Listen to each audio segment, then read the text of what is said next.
de ça, d'abord mes conflits d'intérêts. Ben, pourquoi devons-nous introduire systématiquement un vasopresseur, et notamment de la babinora? Finalement, c'est parce qu'on a peur de l'hypotension artérielle et qu'on sait maintenant, depuis de nombreuses années, que cette hypotension artérielle, quand on regarde en dessous d'un certain seuil, il y a un risque d'insuffisance rénale périopératoire, un risque de dommages myocardiques, un risque de confusion, de délirium. Et surtout, ce qu'on sait, c'est que c'est un effet dose et un effet cumulé. C'est-à-dire qu'il y a un seuil et plus vous cumulez un temps passé en dessous de ce seuil, et plus le risque augmente. Donc, on est parti de cette hypothèse en se disant on doit éviter l'hypotension artérielle. Comment faire pour éviter cette hypotension et éviter cet effet cumulé? Et la première question qu'on s'est posée pendant de nombreuses années, on s'est dit on va prendre en charge des patients au bloc opératoire, on les endort, ils sont probablement hypovolémiques, précharge dépendants, donc on va les remplir et on va essayer de prévenir cette hypotension avec du remplissage parce que l'anesthésie, les médicaments utilisés vont entraîner une hypovolémie relative d'hypotension. Et puis il y a cette étude qui est intéressante, c'est une étude randomisée, qui a comparé donc l'optimisation hémodynamique basée sur la maximalisation du débit par du remplissage avant l'induction anesthésique. Avant de les endormir, on maximalise, on corrige la précharge, versus une prise en charge normale. Et on va regarder ce qui se passe sur l'hypotension. Et donc vous regardez, donc ils sont endormis en moyenne avec 1,7 mg/kg de propofol. Et finalement, vous regardez qu'après induction, la pression artérielle moyenne, elle n'est pas différente entre les patients pour lesquels on avait maximalisé le débit, le VS, avec une correction de la précharge, versus le groupe standard. Et que finalement, on a autant de vasopresseurs utilisés, c'est-à-dire 30% des cas, dans les deux groupes, pour traiter une hypotension qui survient. Et c'est ce que vous montre ce graphique, c'est-à-dire que quand on regarde à gauche les patients qui étaient stables ou instables et le taux de survenue d'hypotension versus le groupe contrôle, c'est à droite, vous avez à peu près le même taux d'hypotension entre 10 s'ils sont stables et 40% à 50% s'ils sont instables. Donc remplir le patient pour prévenir l'hypotension, ça ne marche pas. Et donc on s'est dit, et c'est ce qu'on va faire, est-ce qu'on ne va pas administrer en continu des faibles posologies de noradré pour contrebalancer les effets des agents anesthésiques sur une part vasopressive. Il y a cette étude randomisée qui a été publiée dans le BJA il n'y a pas très longtemps. Donc on est sur des chirurgies majeures, non cardiaques, plutôt abdominales. Il y a un groupe où on va administrer, vous voyez, des faibles posologies de noradré, 0,03 gamma kilo-minute, dès l'induction anesthésique pour prévenir et anticiper la survenue d'une hypotension artérielle.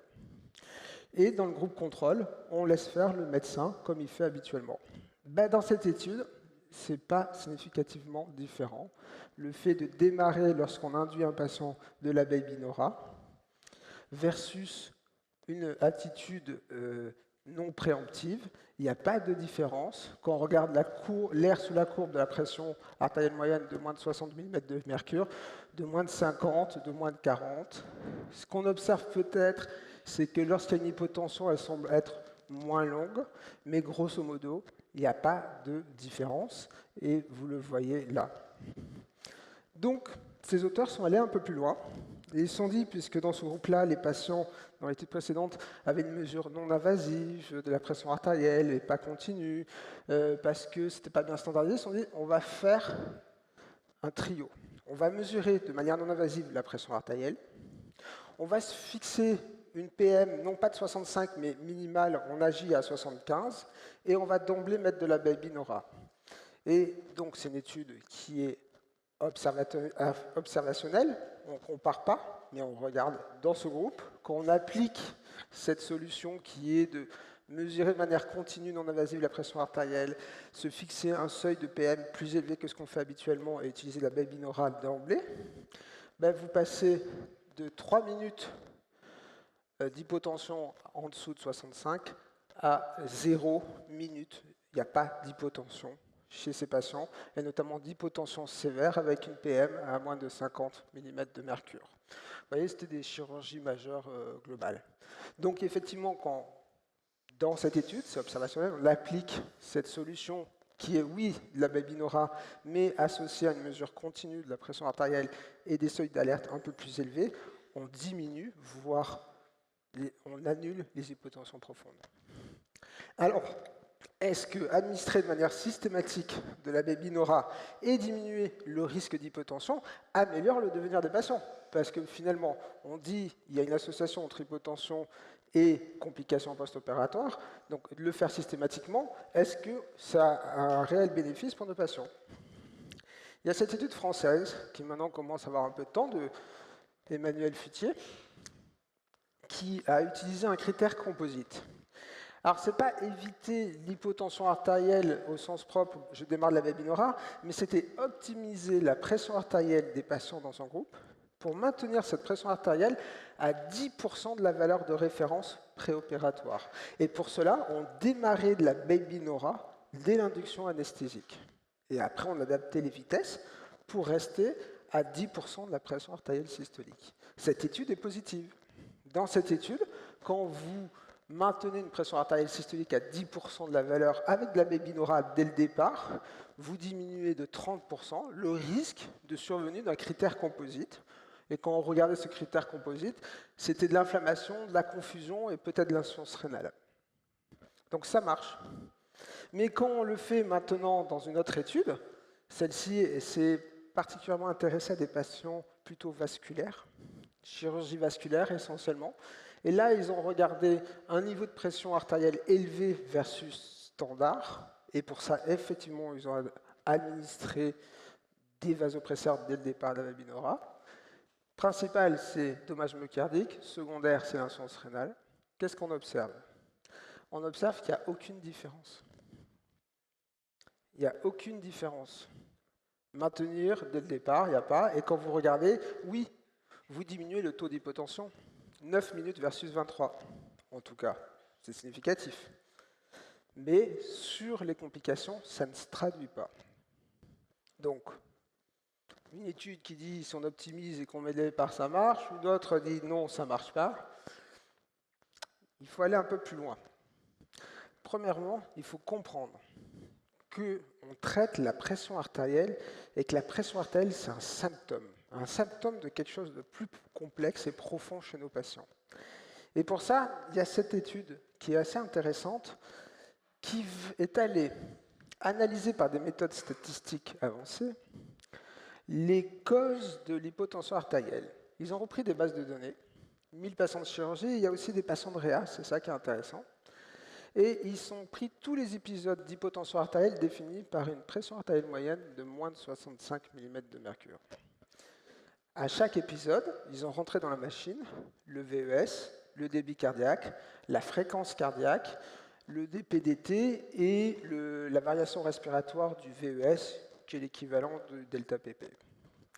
Ils ont dit, machine, dis-moi s'il y a des types différents d'hypotension artérielle en fonction de ces paramètres. Ils ont trouvé 4 types d'hypotension artérielle, qui sont 4 types. Un type, c'est de la vasodilatation. Donc, il y a une hypotension, mais dans ce cas-là, le patient, c'est le premier cas que vous voyez là, a un débit cardiaque qui est maintenu, voire augmenté, des résistances bas, une fréquence cardiaque qui est à peu près normale. Le deuxième type, c'est l'hypovolémie. Et quand vous avez une hypovolémie, vous avez un débit bas, un delta pp SVV qui est plutôt élevé, avec une fréquence cardiaque élevée. Le troisième, c'est ce qu'ils ont appelé de la dépression myocardique. Moi, j'appelle ça de l'inefficience myocardique à un moment donné, parce que ces patients-là, bien qu'ils aient un débit cardiaque bas, avec des résistances très élevées et une fréquence cardiaque pas trop élevée, quand vous regardez à l'écho, vous n'aurez jamais une dysfonction VG. C'est une inefficience. Mais c'est probablement une problématique contractile. Et il y a un autre qui nous arrive souvent, auquel on ne pense pas. C'est la bradycardie. Et en fait, ils sont hypotendus parce qu'ils sont bradycardes. Et tout le reste va bien. Donc vous voyez, quand on veut éviter l'hypotension artérielle, le problème c'est qu'on veut anticiper un symptôme qui a 4 causes. Et mieux que ça, cette étude elle est intéressante, et je vous montre, c'est un cas d'un patient, c'est la probabilité de survenue du type d'hypotension dans le temps. Eh bien, au début, vous voyez, c'est beaucoup de bradycardie après l'induction anesthésique. Puis elle chute, cette probabilité. Et puis dans le temps, augmente la probabilité de dépression myocardique. C'est-à-dire que quand vous êtes au bloc opératoire, quand je suis au bloc opératoire, que je suis sur une chirurgie majeure longue, ce n'est pas la même cause qui va entraîner une hypotension quand elle survient après l'induction, 10 minutes après, ou à 17 heures quand je l'ai induit à 8 heures. Mais moi, je fais de l'éphédrine ou un bolus de noradré. C'est un vasoconstricteur. Mais peut-être qu'il y a une autre façon de traiter cela. Et c'est peut-être ce qui explique pourquoi, quand on fait des études, on va voir après, des fois en juste se fixant comme objectif, j'évite l'hypotension avec de la Nora pour une tension à 70 versus une tension à 60, il ne se passe rien, parce qu'on ne traite pas de manière adaptée. Et ça, c'est la vraie vie. C'est la vraie vie aux USA. Fais gaffe. Ils ont pris 32 000 patients sur 5 ans, sur la côte ouest, et ils ont regardé ce qu'on faisait nous au bloc opératoire en tant que médecin anesthésiste. Elle a été pas mal discutée, cette étude, présentée dans plusieurs sessions. Ce qu'on voit, c'est que sur 5 ans, on remplit moins les patients au bloc opératoire. On le fait tous, moi le premier. Mais on met maintenant systématiquement de la Baby Nora. Et plus, on a doublé le taux d'utilisation de la Baby Nora.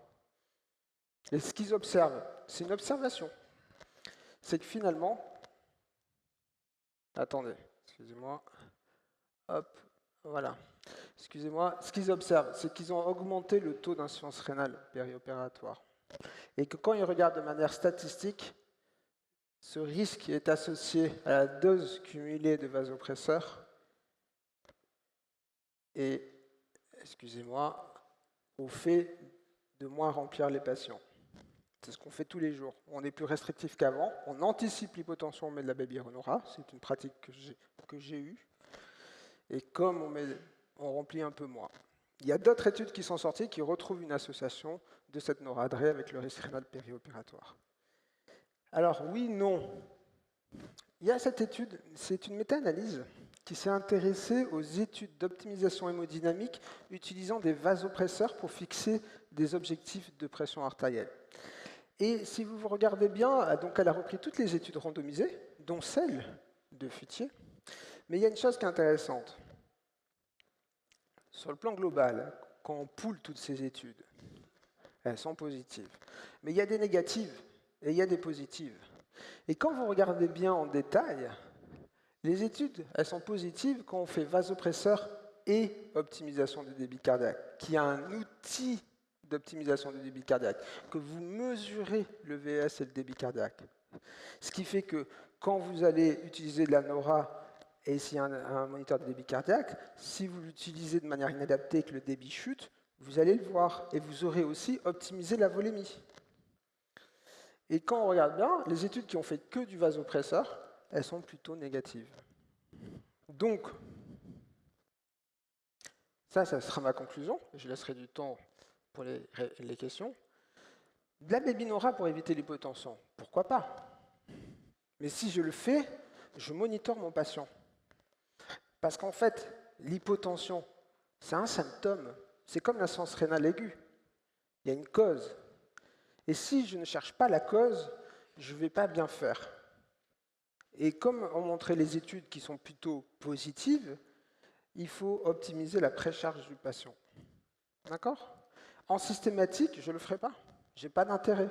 Parce que quand on adopte une attitude systématique basée juste sur un chiffre de pression artérielle, voilà, ce qu'on regarde, ce qu'on observe dans la littérature, c'est que c'est plutôt négatif. Et ça va sortir encore bientôt. Donc, voilà ma conclusion. Oui, dans une population à risque, et avec un monitorage hémodynamique. Non en systématique. Merci.